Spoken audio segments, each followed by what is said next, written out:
Ya, Palasan Polda Metro Jaya mengambil alih kasus penganiayaan berat David Ozora, tepatkah pasal 355 KUHP diterapkan untuk para tersangka? Untuk membahasnya sudah bergabung bersama kami Beni Mamoto, Ketua Harian Kompolnas, Melissa Anggraini, kuasa hukum keluarga David Ozora, dan juga ada Sony Hutahayan, kuasa hukum dari AG.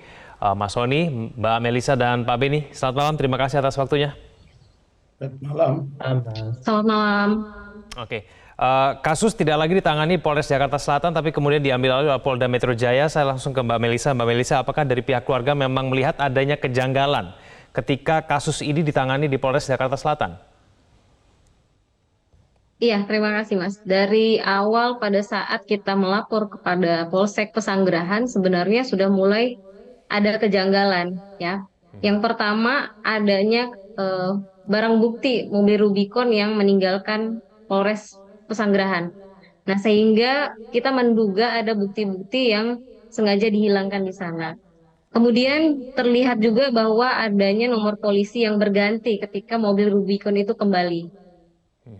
Dari pergantian nomor polisi itu, kita asumsikan bahwa perbuatan yang dilakukan oleh MDS, tersangka S, dan juga anak yang berkonflik hukum AG ini sudah direncanakan terlebih dahulu. Nah, tetapi pada tanggal 22 Februari 2023, Kapolres menyatakan bahwa ini masuk ke dalam pasal 351, di mana kita memahami pasal 351 itu adalah penganiayaan biasa. Penganiayaan biasa yang tidak ada direncanakan terlebih dahulu dan mens rea atau niatnya juga bukan terkait dengan penganiayaan berat. Nah, dari awal kita meyakini betul ini masuk ke dalam pasal 355 bahwa itu mengandung penganiayaan berat terencana. Ditambah lagi dengan berbagai fakta-fakta yang mulai bermunculan beberapa waktu ini. Seperti itu, Mas. Mbak Melissa, apakah betul memang ketika ditangani di tingkat Polsek, memang pelaku ini berusaha untuk mengaburkan fakta sebenarnya dengan mengatakan bahwa sebetulnya ini bukan penganiayaan tetapi pertengkaran biasa. Betul tidak, Mbak Melissa? Saya hanya mengacu kepada statement pada saat konferensi pers waktu itu, di mana Kapolres menyatakan bahwa kejadian ini berawal dari perdebatan, lalu perkelahian, kemudian baru ada tindak kekerasan. Nah, sementara dari tim kami yang di Polsek Pesanggerahan waktu itu sudah dijelaskan bahwa adanya persekusi.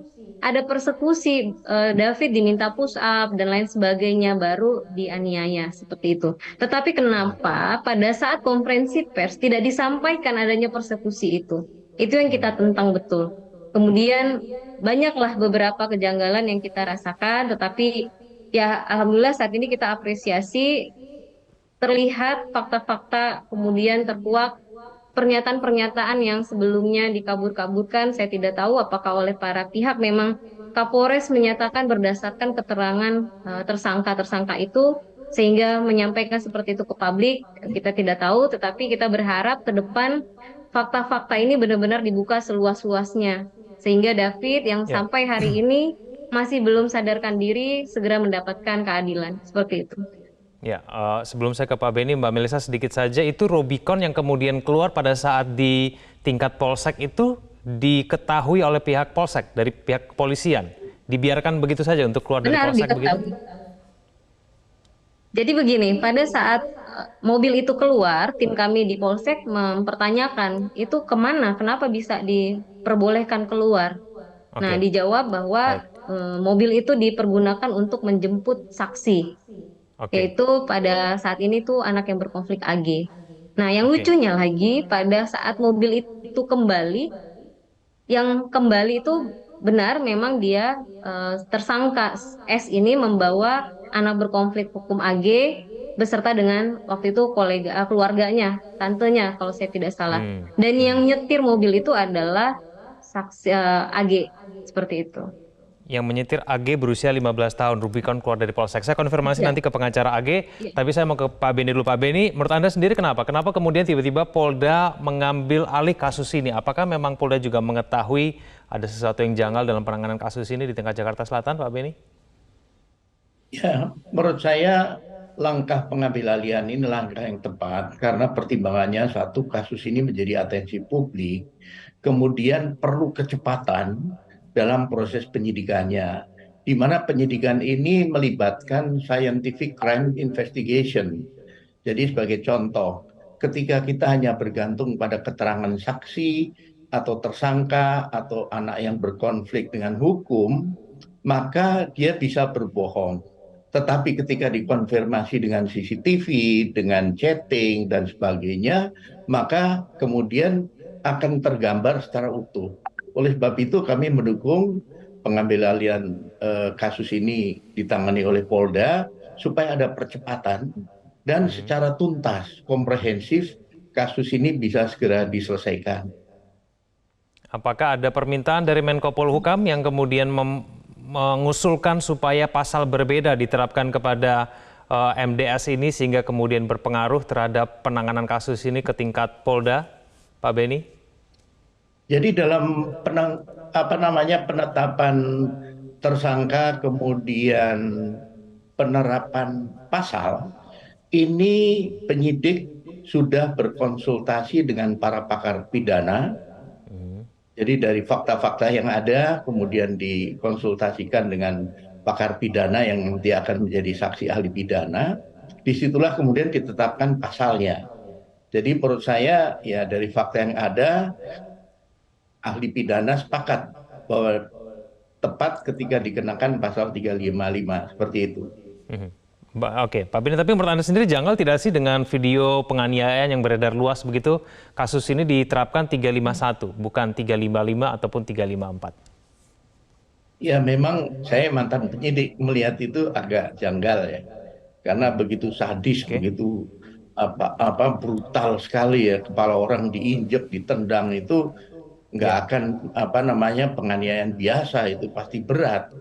Nah soal berencana setelah dibuka chattingnya, bagaimana ada tahapan-tahapan yang kemudian bisa disimpulkan itu sebagai bentuk perencanaan, maka pasal 355 itulah yang menurut saya paling tepat. Oke, baik. Saya ke Mas Soni. Mas Soni, ada upaya yang mungkin dilakukan para pelaku untuk mengaburkan fakta sebenarnya dari kejadiannya. Bahkan klien Anda, AG, dikatakan membawa pergi Rubicon berusia 15 tahun, seharusnya tidak punya SIM, tapi kemudian kembali lagi ke Polsek untuk membawa saksi lainnya, itu tantenya. Jawaban Anda? Oke. Pertama ya Mas ya, kami ini tim kuasa hukumnya ini baru mendampingi anak yang berkonflik hukum AG ini setelah di Polres. Jadi ketika di Polsek, dia itu sama sekali tidak punya kuasa hukum, Mas. Nah, di situ juga kami masuk di sana itu dengan pro bono, ya. Jadi kami tidak ada kepentingan sama sekali, dan dari proses itulah kami mendorong proses yang itu kan disampaikan ada beberapa kali perubahan BAP-nya. Nah, disitulah kami menyampaikan kepada anak AG ini untuk disampaikan secara terbuka apapun itu, apapun yang dia merasa itu salah atau apapun. Karena kami juga sudah menyampaikan di situ bahwa sudah ada bukti chat yang sudah kan semua kita udah tahu, itu udah handphone ada, CCTV di sana ada, ya kan?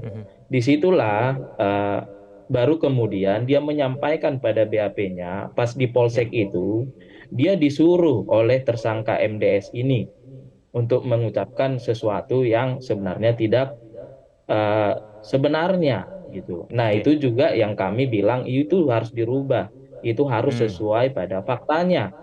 Ini yang kami tekankan karena ini jadi sempat berbohong ya, Mas Soni, memang betul ya? AG ini sempat berbohong, sempat diarahkan oleh MDS untuk mengucapkan sesuatu yang berbeda gitu. Makanya diperbaiki BAP-nya sampai BAP terakhir yang sebenarnya. Itu loh Mas. Pas pertama kan dia tidak mengerti, anak 15 tahun ini disuruh ngapain oleh MDS, dia tidak mengerti gitu loh Mas. Konsekuensinya seperti apa. Makanya setelah kita terangkan baik pada BAP selanjutnya bahwa ini tidak bisa berbohong karena memang sudah ada nanti bukti chat, CCTV, dan kita Mas ya, kemarin kan Ya, disampaikan oleh pihak penyidik bahwa dibuka saja semua ke publik. Kita sangat terbuka. Apapun oke, bukti chat, bahkan dari HP-nya, ya, dan kita juga tanyakan kalau mau dibuka semua HP itu isinya apa, sampai CCTV kita udah sanggup, kita tahu semua itu.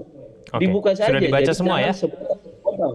Bukan, jangan sepotong-sepotong. Hmm. Dilihat, dibuka ke publik. Karena Mas, apa yang terjadi sekarang itu, kita sangat berterima kasih kepada publik ya Mas ya, atas Ya, partisipasi aktif. Partisipasi aktif ini juga oke, Mas harus didasari dengan bukti-bukti yang lengkap. Jadi oke, monggo aja kita buka semua isinya gitu loh Mas. oke, Jadi nanti baik, biar berimbang. Nah oke, gitu. Jadi eh, kita ini ya makanya kita jangan dibuat diksinya gitu. Itu pada saat dia itu kejadian di Polsek, dia belum ada didampingi apa. Setelah kemudian di Polres kami masuk, kami jelaskan bahwa ini baik. sudah ada apa, apapun udah itu, that's it Mas. Oke, MDS mengarahkan AG ini pada saat kapan, Mas Oni? Pas di Polsek Mas, Oke, pas di jadi ada Polsek dan kesempatan juga itu ya untuk bukti-bukti kemudian sebelumnya. mengarahkan ya. Padahal Maaf seharusnya, Mas ya, di MDS itu sudah mengarahkan ya Mas ya. Kita Mhm. balik lagi ya, kita urai lagi ya. Setelah saksi Amanda atau AP yang memberitahukan sesuatu kepada kepada tersangka Dendi ini, MDS ini udah selalu minta dan pengen ketemu dengan Ananda David. Dan pas di kejadian juga ya Mas ya, ini kita sampaikan dan dibunyikan di BAP ya Mas ya, Hmm.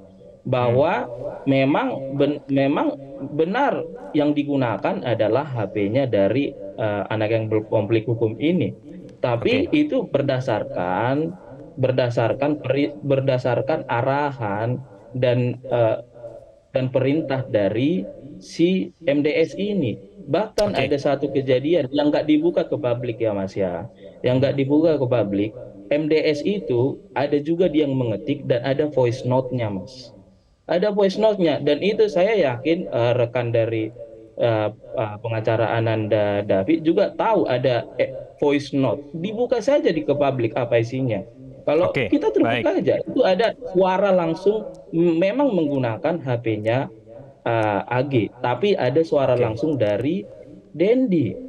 Ada baik. jeda lama jika Ananda tidak turun, ada di sana membujuk. Dibuka saja Mbak Melisa, Oke, dibuka, baik. kita Saya terbuka. akan tanya ya nanti ke Mbak Melisa ya, itu isi voice note-nya apa, tujuannya apa, kemudian mengirimkan hal itu kita akan bahas itu saja. Pemirsa jangan kemana-mana, kami akan kembali. Kembali bersama kami di Prime Time News, saya langsung ke Mbak Melisa. Mbak Melisa, betul memang ada voice note itu dari tersangka MDS kepada David?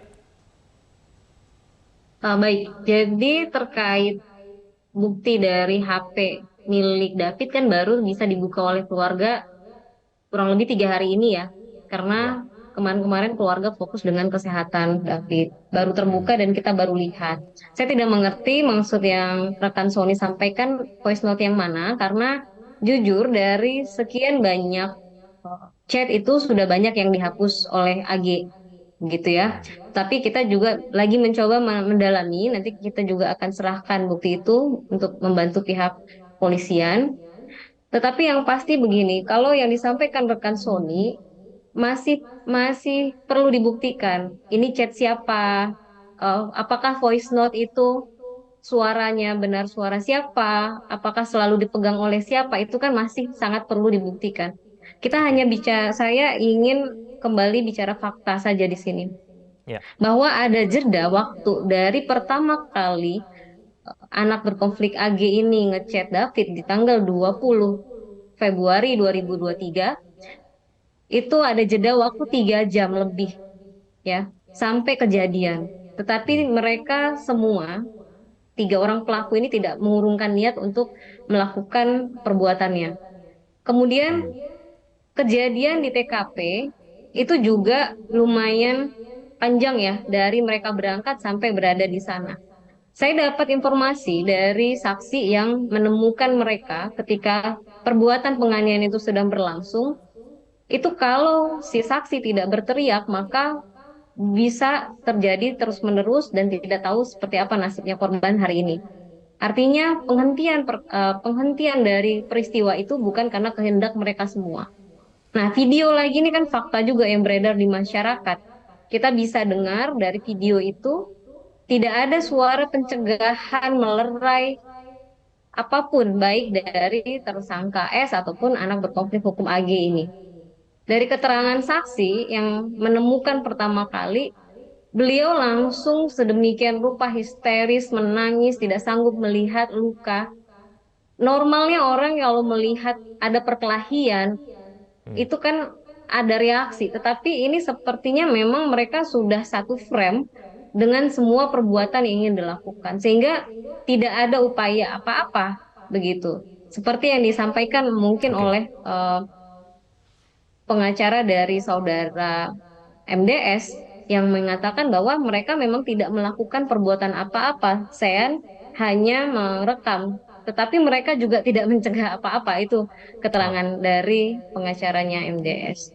baik, Menurut Mas saya Sony. ya seperti itu, kita kembali ke fakta saja. Kalau terkait yang lain saya Oke, setuju dengan yang disampaikan rekan Sony tadi, dibuka dan dibuktikan ke publik seperti apa, karena kita juga melihat ada pengancaman dari tersangka MDS, ada pengancaman dari tersangka maaf pelaku AG. Jadi ini ya, masih perlu harus dibuktikan kembali seperti itu. oke. Mas Sony ada pembelaan? Kalau dari saya sih bukan pembelaan bahasanya Mas ya. Kita ini dari awal niatnya itu gimana kasus ini terang benderang. Kita juga melihat tindakan yang dilakukan MDS itu di luar nalar berpikir ya Mas ya. Di luar nalar berpikir kita. Nah, makanya kami masuk mulai di Polres. Ini juga saya sampaikan karena kita dalamin terjadinya kasus ini ya. Voice note yang dimaksud itu dan itu juga ketika kita masuk, coba ingat-ingat kembali. Kamu disuruhnya itu melalui apa? Karena karena katanya-katanya itu susah dibuktikan. Nah, Oke, ada satu dan ini sudah kita berikan ya rekan Melisa yang ada satu yang menjadi tidak bisa dibantahkan itu saudara tersangka MDS menyuruh melalui WhatsApp kepada anak AG ini untuk menghapus VN yang mana sebenarnya kemarin kita di Polres sudah sampaikan dan itu bisa ditarik kembali, sudah dipegang sama penyidik semua. Itu bahkan kita memberitahukan mana coba kamu ingat lagi. Makanya makanya kita tahu semua apa apa oke. pembicaraan. Kan kita juga nggak percaya kalau katanya saya cuma disuruh MDS. Kita nggak percaya kalau cuma omongan. Tapi mana Ya, bukti ada oke. nggak? Dan ada chatnya. Mas Sony, tapi dari AG sendiri mengakui tidak bahwa memang AG ini tidak melakukan apapun untuk mencegah terjadinya penganiayaan itu dan bahkan terlibat dalam kemudian meyakinkan David untuk keluar dari rumahnya, lalu kemudian akhirnya hingga sampai ke tempat kejadian. Nah, itu diakui tidak dari AG kepada Nah, tim kuasa hukumnya sendiri? Terkait terkait AG itu diakui dia diam pada saat kejadian. Dia bilang kami tanyakan dan itu bunyi di penyidikan. Kenapa kamu tidak melakukan sesuatu gitu ya? Kenapa kamu tidak Saya ketakutan kata dia. Ya, makanya kita perlu yang bisa menjelaskan psikologis anak 15 tahun ketika di sebuah perkara apakah seperti kita orang dewasa akan bergerak Oke, secara otomatis untuk melerai seperti apa. Saya apa eh, tidak punya apa untuk mengkomentari anak 15 tahun. Nah, ini oke. butuh makanya dilakukan melalui psikologi forensik. Nah, terkait dari apa Mas? Terkait itu ada jeda waktunya, ada jeda waktu lama ketika Ananda David ini tidak mau turun. Ada tiga hal ya di voice note itu yang diingat oleh anak AG ini yang kemudian itu udah ditarik datanya. Ada tiga ungkapan yang diucapkan langsung oleh saudara Dendi ini, tersangka Dendi ini ke chatnya melalui HP-nya AG ke Ananda David. Ada tiga ucapan yang Ya, rayuan. Dia tidak mengancam tapi dia merayu dan kita ingat bahasanya pertama eh, ini Dendi ini Dendi tolong hargain waktu kita dong gitu yang pertama. Yang kedua dia bilang ini Indonesia ini negara hukum kita nggak bakal saya nggak bakal ngapa-ngapain kamu kok. Yang ketiga yang membuat dia turun itu Mbak bisa cek ke kepolisian, Mbak. Ini datanya kan kemarin ditarik ya, semua voice note itu. Yang Ya. tadi Mbak bilang sempat kehapus. Bukan tidak ngapa-ngapain, mungkin Mas bahasanya. Saya nggak akan nembak kamu kok. Nembak bahasanya Mas. Ini voice note. Tadi Mbak bilang kan voice note belum Mbak dapat. Ini Ada di chatnya juga, yang bahasa tembak ini itu ada di chat. ini kita lihat nih, saudara tersangka ini, dia ketika dia diancam, dia lihat dia nggak mau, makanya dia merayu, kita lihat. Nah, pas dirayu yang ketiga ada bahasanya, bahasa dari tersangka itu, dia bilang turun Oke. aja, cuma 10 menit aja kok, cuma 10 Baik. menit aja kok. Itu voice note terakhir yang membuat Baik. Dinda David ini turun. Kembali bersama kami di Prime Time News. Saya akan langsung kembali ke Pak Beni. Pak Beni, melihat mengenai pernyataan disampaikan oleh kedua tim kuasa hukum ini, bukankah kemudian hal-hal seperti ini harusnya sudah dengan cepat terungkap di Polres Jakarta Selatan, tidak kemudian semakin lama? Menurut Anda bagaimana? Ya betul, jadi memang ini kembali tergantung kepada penyidiknya ya, apakah dia penyidik yang pengalamannya cukup, jam terbangnya cukup, khususnya menangani kasus-kasus semacam ini. Dan menurut saya eh, berbicara masalah chatting, berbicara malah chatting yang sudah dihapus, berbicara bukti-bukti yang nanti pembuktiannya perlu secara saintifik, ini perlu pendalaman lebih lanjut. Nah, oleh sebab itu tidak hanya nanti bukti itu diperiksa di laboratorium digital forensik, tetapi juga nanti berkaitan dengan cross check dengan saksi tersangka atau anak yang berkonflik dengan hukum untuk dicocokkan untuk nanti masuk di dalam BAP. Inilah satu proses yang menurut saya perlu sesegera mungkin dilakukan sehingga nanti secara utuh pembuktian ini bisa terungkap tuntas gitu. Pak Beni, kenapa kemudian ini kesannya ketika ada tekanan publik terlebih dahulu, baru kemudian akhirnya direspon dengan cepat begitu? Apakah kemudian ada evaluasi mungkin yang dilakukan dari pihak Kompolnas sendiri, baik dari tingkat kepolisian juga, supaya kemudian dalam penanganan kasus ini tidak lama dan kemudian tidak menimbulkan kecurigaan adanya kejanggalan, Pak Beni? Betul, jadi kalau kita runut kasus ini awal ditangani Polsek, kita tahu kemampuan penyidik di tingkat Polsek.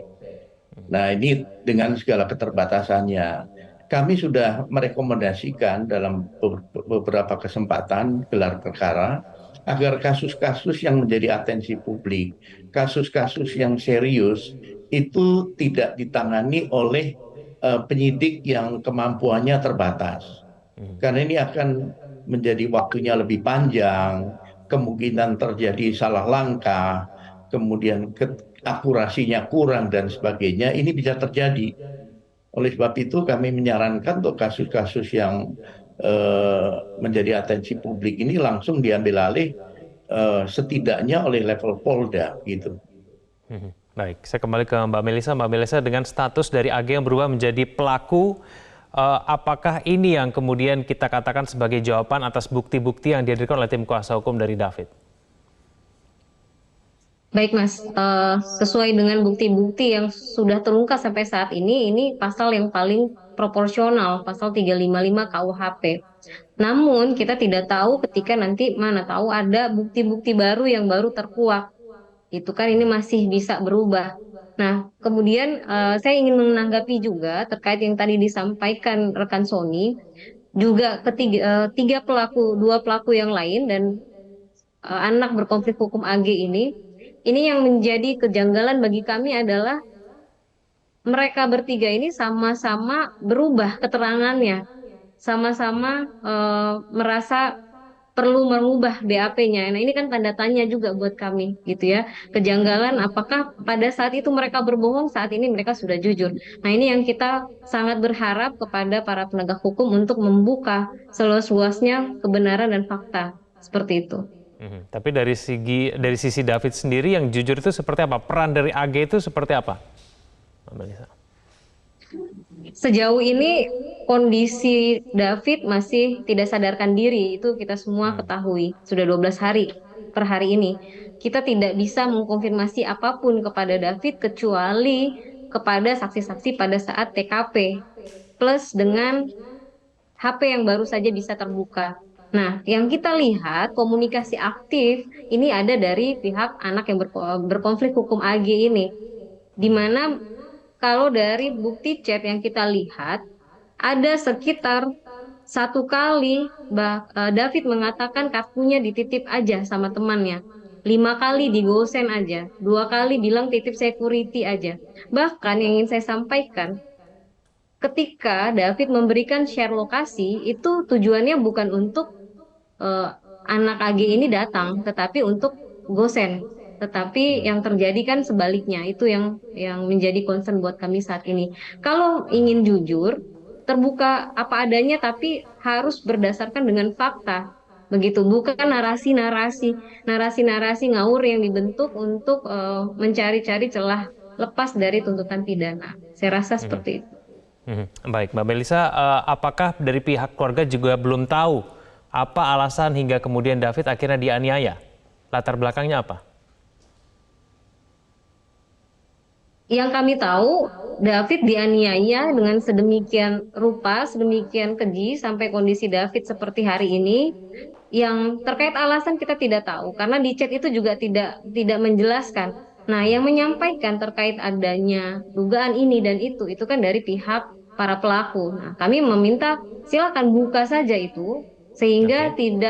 tidak menimbulkan fitnah atau berita-berita sumir yang tidak jelas asal-usulnya. Oke, tapi jumlah pelaku di TKP itu 3 ya? MDS, S, dan AG begitu ya? Benar, itu sudah terkonfirmasi dari saksi juga, dari saksi yang ada di TKP, kemudian dari video rekaman yang ada. Oke. Nah, hanya ada 3. Baik, saya ke Mas Soni. Mas Soni, bagaimana kemudian dari pihak kuasa hukum membuktikan bahwa sebetulnya memang dari awal MDS tidak berniat untuk melakukan aniaya sejak awal? Oke, terkait MDS ya Mas ya, itu kan MDS ya. Ini kan kita mewakili AG, jadi kita nggak ngerti MDS ini dan kita juga nggak mau membuktikan itu kejadian sebrutal itu juga kita nggak memahami kejadian itu kenapa dia bisa melakukan itu Mas. Dan dan apa kita nggak menanyakan MDS, nggak berkomunikasi dengan MDS juga gitu loh Mas. Oke. Jadi Nah, mau dikatakan bahwa AG sama yang sekali tidak mengetahui mengenai rencana MDS, begitu? Yang ada itu Mas, setelah kejadian ya Mas ya, itu kan ada 3 ya yang jadi sekarang pelaku ya disebut ya. Tapi ada satu yang sudah memberikan keterangan namanya Amanda itu, dia itu yang memberitahu kepada Dendi. Dia itu Amanda itu mantan dari Dendi. Itu loh. Dia menceritakan sesuatu yang menurut dia dapat dari anak korban. Jadi bukan dari kita juga. Gitu. Dan setelah kejadian mulai tanggal 20-an Januari, setelah si Amanda ini memberitahukan ke Dendi, Dendi itu selalu nanyain ke AG ini, kapan ketemu, mau klarifikasi. Hampir sebulan ditanyakan terus kejadian itu. Bayangkan Mas, seminggu setiap kapan ketemu. Coba kita bayangkan posisi dia mau Oke. diminta klarifikasi, kok saya dapat berita seperti ini gitu. Ya. Saya dapat Oke. seperti ini, kapan Mas Soni, saya mau ketemu. Dan mengkonfirmasi beberapa Mas ya, hal singkat saja sebelum sedikit ya kita Mas ya. sudahi. Mas Soni, apakah betul AG ikut merekam penganiayaan? Apakah memang betul AG tidak melakukan pencegahan? Dan apakah memang AG tidak mendorong MDS melakukan penganiayaan terhadap David? Oke, yang bisa kita confirm sekarang Mas, AG itu tidak pernah mendorong MDS melakukan sesuatu. Itu yang bisa kita confirm. Tidak ada bukti apapun yang kita lihat, bahkan chat, bahkan apa, yang mendorong. Bahkan dia mendelay ini pertemuan sebulan. Tiap hari ditanyakan. Terkait dari rekaman atau apa, kita juga belum lihat yang diberikan oleh pihak kepolisian. Kita juga belum lihat yang mana. Jadi kita belum bisa confirm. Tapi Oke. pada setelah kita BAP yang terakhir, eh, kita cek-cek lagi, coba ingat-ingat lagi. Makanya ini kita berikan, Baik. kita sampaikan ke kepolisian, dibuka aja. Dan maaf sedikit Baik. Mas ya, karena kami juga yang ikut mendampingi proses di Polres Jakarta Selatan. Kami sangat berterima kasih luar biasa kepada Kapolres karena kenapa lama? Kalau kami melihat Oke. ini karena Baik, ada Mas Soni. faktor anak. yang harus Baik, dilihat. kita akan Kalau tunggu yang nanti 20 bagaimana proses kelanjutan dari pengungkapan kasus ini. Kita tunggu pengumuman resmi ya dari pihak Polda Metro Jaya. Terima kasih Mas Sony, Mbak Melisa dan juga Pak Beni telah bergabung bersama kami di Prime Time News. Selamat malam.